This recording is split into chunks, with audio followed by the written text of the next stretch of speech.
Olo amin'izay tontolo ny asa fanaovana gazety zay dia tonga teny amin'ny lapany tsy mazaza androany ny mpanao gazety ary miantso ny somavim-bahoaka andray fepetra manafoana ny andin'ny faharoapolo ao amin'ny lalàna momba ny eloka amin'ny serasera tamanjotra na ny cybercriminalité izany ao anatin'ny fandaniana ny lalàna mifeny serasera.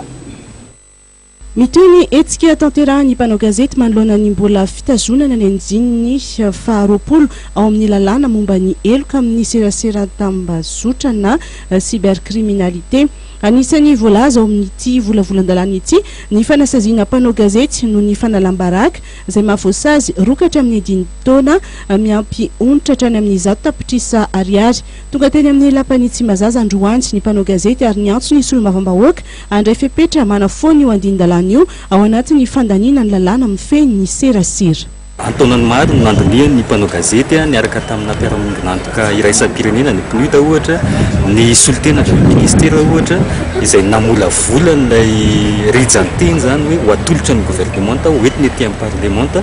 efa ny fanarahany rehetra zany tao anatin'izay satria nisy an'ilay lalàna mifeny cybercriminalité izay nampisy adevitra rehefa lany teto anivony ademiram-pirenena ilay andin'ny faharoapolo dia teo zany tamina mola volana le code de la communication inona ary ny atao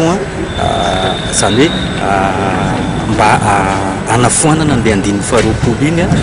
dia inona no atao efa nanaiky ny fitondram-panjakana tamin'izany fotoana zany hoe esorina le andin'ny faharoapolo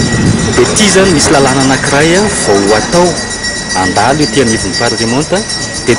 nanararoatra zany ny rehetra tamin'izay hoe aleo asina karazana disposition manafoana an'izay andin'ny faharoapolo anatin'ilay cybercriminalité izay ilay